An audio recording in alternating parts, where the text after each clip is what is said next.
Assalamualaikum warahmatullahi wabarakatuh. Halo Sobat Podcast Bratanata, kembali lagi bersama saya Dr. Rizka Aroza. Sobat, hari ini kita akan membahas mengenai penyakit usus buntu. Bersama saya sudah hadir Dr. Denison, spesialis bedah.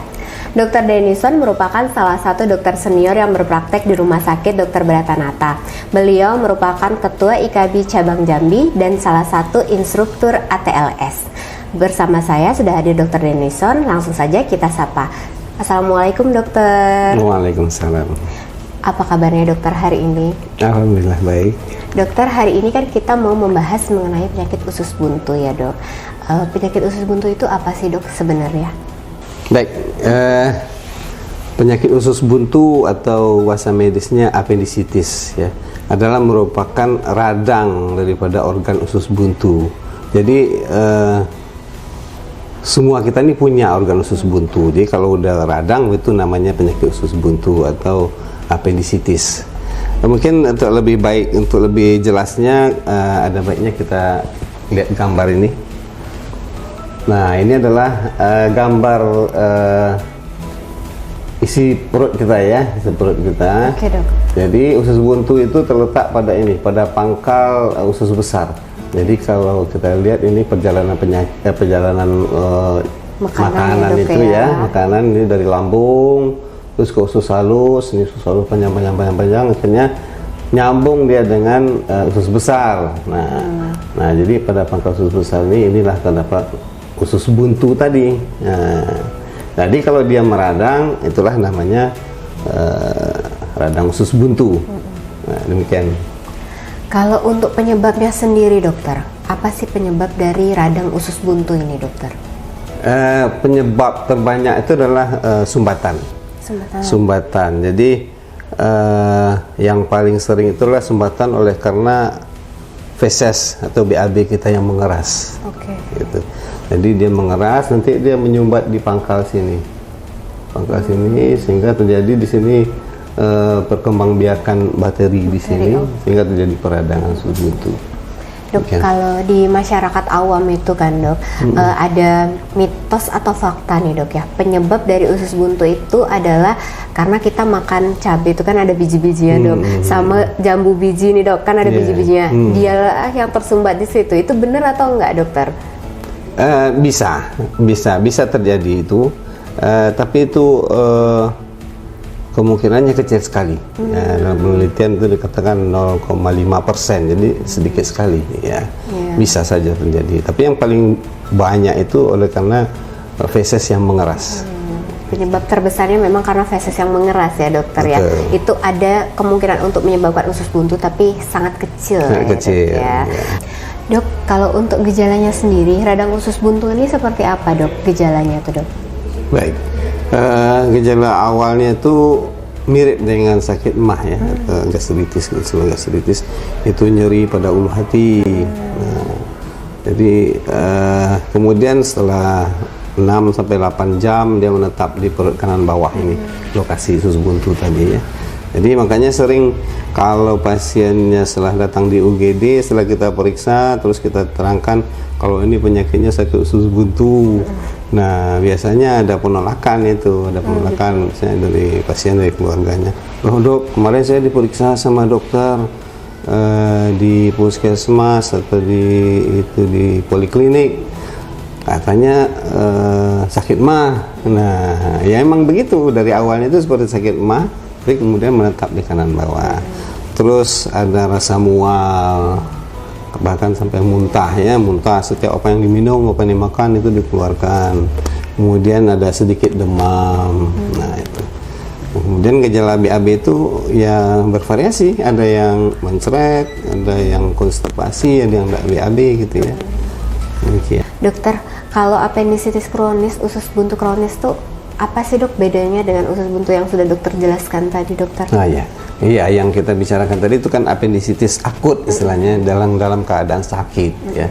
Nah, terus pilihannya begini, misalnya pasien menolak untuk operasi, terus pilihannya obat-obatan ya. Misalnya obat-obatan, kita beri obat-obatan. Nah, setelah diberi obat-obatan Alhamdulillah dia sembuh. Nah, mulai sembuh itu dia sudah disebut sebagai penderita apendisitis kronis. Nah, terus gejalanya itu enggak khas seperti apendisitis akut tadi. Gejalanya iya muncul lagi ya. Iya, ya biasanya itu keluhannya sering mual-mual, sering merasa tidak enak pada perut ya. Nah, yang biasa didiagnosa sebagai gastritis kronis gitu ya, gastritis kronis. Dikasih obat-obat mah, kadang-kadang sembuh sebentar tapi kambuh lagi, mual-mual lagi. Nah, jadi kalau kita dokter bedah itu kita udah mikir nih, ini mual-mual terus, ditanya itu gejala awal pertama kena itu apa? Ada enggak gejala seperti usus buntu akut ini? Nah, kalau ada itu kita curiga ini radang usus buntu yang kronis. Yang kronis ya anjurannya ada pemeriksaannya, apendikogram namanya. Nah, di situ itu diagnosa pasti untuk apendisitis kronis. Nah, kalau ternyata dia penderita apendisitis kronis ya anjurannya operasi. Berarti kalau untuk terapi, untuk pengobatan sama ya dok ya, operasi ya. Cuman yang membedakan adalah gejala awal itu biasanya lebih khas ya dok kalau yang akut. Kalau udah kronis tuh kurang khas ya dok. Jadi kita mesti harus menggali lagi ya dokter ya, seperti apa waktu awal sekali ya dokter ya. Oke. Dok, berarti kan memang sebenarnya nggak ada salahnya juga di pemeriksaan dokter yang pemeriksa pertama itu ya dok ya, karena memang seperti itu perjalanan penyakitnya. Jadi ada migration pain itu tadi ya dok ya, dari ulu hati baru turun ke perut kanan bawah gitu ya dok ya. Nah, kalau untuk di masyarakat ini dok, kadang-kadang kan masyarakat ini usus buntu, berarti ususnya itu buntu karena tersumbat sesuatu. Otomatis pasti gejalanya pasti tidak BAB. Jadi kan kadang-kadang masyarakat ini kan denial nih, kalau saya masih bisa BAB, nggak mungkin lah saya usus buntu, seperti itu kan dokter. Itu gimana dok penjelasannya? Iya benar. Sering juga itu menjadi salah satu penolakan ya dari pasien, dari keluarga. Begitu dibilang ini penyakit usus buntu, mereka langsung bilang, loh pagi tadi saya masih BAB loh dok. Nah, jadi dalam pikirannya penyakit usus buntu itu usus menjadi buntu. Nah, padahal seperti yang diterangkan tadi bahwa penyakit radang usus buntu itu radang pada organ usus buntu ya, seperti diterangkan tadi ya. Dok, berarti yang harus kita waspadai itu adalah pecahnya si usus buntu ini ya dokter ya. Itu yang lebih untuk pengobatannya sendiri udah lebih complicated lagi ya dok ya, daripada kalau usus buntu baru-baru ditemukan gitu ya dok ya. Dok, kalau misalnya di masyarakat awam itu kadang-kadang kan nyeri perut, udahlah diurut aja perutnya gitu kan biar enakan. Sebenarnya boleh nggak sih dok kita mengurut perut dok kalau kita sakit perut itu dok? Gimana dok? Iya, urut perut dalam kondisi sakit itu ya, itu tidak dianjurkan. Nah, karena ini salah satunya kalau dia sedang menderita penyakit usus buntu, kita urut, nah itu berisiko akan mempermudah pecah. Berarti itu faktor resikonya ya? Iya, jadi biasanya pasien-pasien yang kita operasi dengan temuan usus buntunya pecah ya, itu setelah digali-gali ada riwayat diurut. Diurutnya itu tadi ya dok ya. Nah dok, kalau misalnya untuk pengobatan dari usus buntu ini sendiri dok, seperti apa dok, bisa dijelaskan dok? Untuk usus buntu ini yang terbaik adalah operasi. Ya, jadi kenapa? Karena usus buntu itu tadi dibilang bisa berisiko pecah, ya, berisiko pecah, perforasi istilahnya ya. Jadi makanya ditawarkan untuk operasi kalau sedang dalam keadaan belum pecah, itu setannya kecil, sekitar 5-6 cm di kanan bawah itu di lokasi usus buntu itu.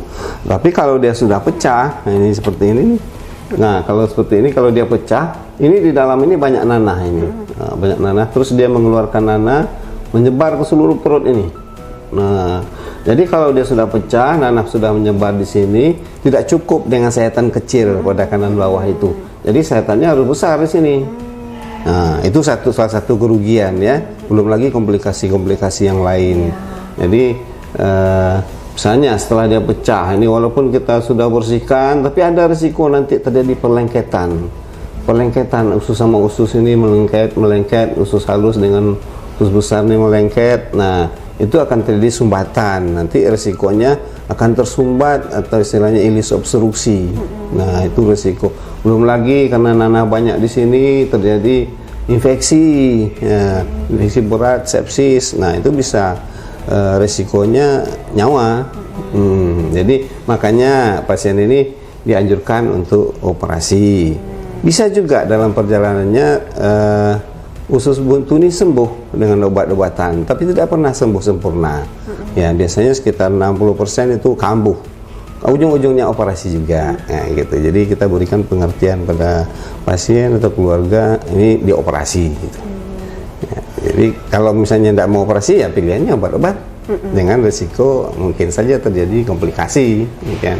Komplikasi dan bisa kambuh kembali juga ya dok ya. Dok, berarti komplikasinya cukup banyak ya dok ya. Kalau misalnya kita menunda-menunda operasi itu ya dok. Berarti untuk operasi usus buntu ini sifatnya segera ya dok ya, diharuskan ya dok ya, untuk meminimalkan dari komplikasi-komplikasi itu tadi ya dok ya.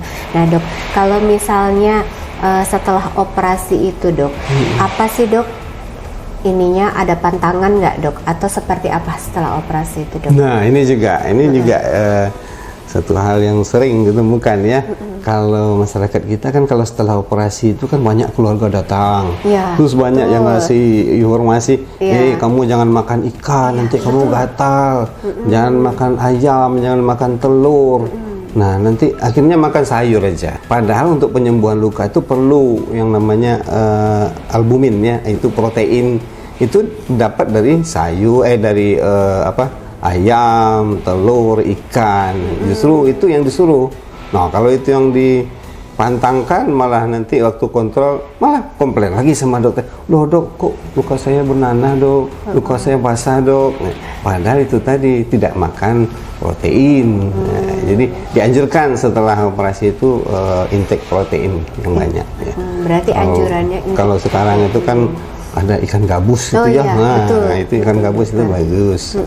Berarti intake proteinnya yang harus terpenuhi ya dok ya, dengan baik ya dok. Dok, kalau misalnya habis operasi itu dok, kadang kan pasien ini kan dia punya aktivitasnya kan macam-macam dok. Nah itu apakah dia sudah bisa beraktivitas seperti semula tuh berapa lama pasca operasi, terus atau mungkin boleh mengangkat berat, mengangkat beban itu berapa lama setelah operasi dok? Oh iya, setelah sembuh lukanya tidak ada lagi keluhan nyeri, boleh aktivitas seperti biasa, jadi tidak ada pengaruh itu. Jadi kalau misalnya habis operasi ya pasti nyeri ya, nyeri ya, jadi dianjurkan untuk istirahat. Nah biasanya itu sekitar setelah operasi mungkin dirawat sekitar sehari 2 hari, habis itu bisa pulang. Nah nanti setelah luka sembuh itu ya sekitar 2-3 minggu. Nah kalau udah tidak ada nyeri lagi, aktivitas seperti biasa. Berarti tidak ada pembatasan aktivitas kalau sudah nyerinya hilang ya dokter ya. Dok, di masyarakat awam ini itu kan ada juga mitosnya tuh, kalau habis operasi tuh tenaga kita, stamina kita tuh sudah tidak seperti semula gitu. Nah itu mitos atau fakta dokter? Mitos itu. Mitos ya dokter ya. Jadi nggak ada hubungannya berarti. Kalau untuk tenaganya habis nggak seperti semula pasca operasi itu nggak ada hubungannya ya dokter ya. Kalau memang kuat dia tetap aja kuat. Berarti seperti itu ya dok ya. Nah dok, terakhir nih dok, untuk pencegahan usus buntu sendiri itu seperti apa dokter? Nah ya, seperti dibilang pada awal tadi ya, usus buntu itu penyebabnya sumbatan disebabkan oleh karena feses yang mengeras. Kalau bahasa kita itu sembelit itu. Jadi gejala kalau feses mengeras itu sembelit, sakit di situ. Nah, jadi usahakan BAB-nya lembut. Nah, dengan apa? Dengan banyak intake serat. Serat itu ada pada buah, pada sayur. Kemudian dianjurkan untuk banyak minum air putih. Nah, kemudian kalau bisa jangan banyak intake lemak. Karena lemak itu membuat feses kita jadi keras. Jadi keras ya dokter ya. Itu saran. Oke, berarti ya pencegahannya diantaranya balik lagi gimana caranya supaya BAB kita tidak keras ya dok ya, dengan intake serat itu tadi dan menurunkan intake lemaknya ya dok ya. Penyakit usus buntu disebut juga appendicitis, merupakan radang pada organ usus buntu dengan gejala nyeri pada ulu hati yang dapat berpindah ke perut kanan bawah, sehingga gejala ini kadang terkaburkan dengan gejala MAH. Nah, untuk usus buntu ini sendiri, gold standar pengobatannya adalah operasi. Jadi, apabila sobat memiliki gejala seperti gejala usus buntu yang telah disebutkan tadi, sobat dapat mengkonsulkan kepada Dr. Denison, spesialis bedah di poliklinik kami, yaitu Rumah Sakit Dr. Bratanata. Akhir kata, terima kasih sobat telah menyaksikan podcast kami. Terima kasih Dr. Denison telah Sama-sama. hadir. Assalamualaikum warahmatullahi wabarakatuh. Waalaikumsalam warahmatullahi wabarakatuh. Salam sehat selalu.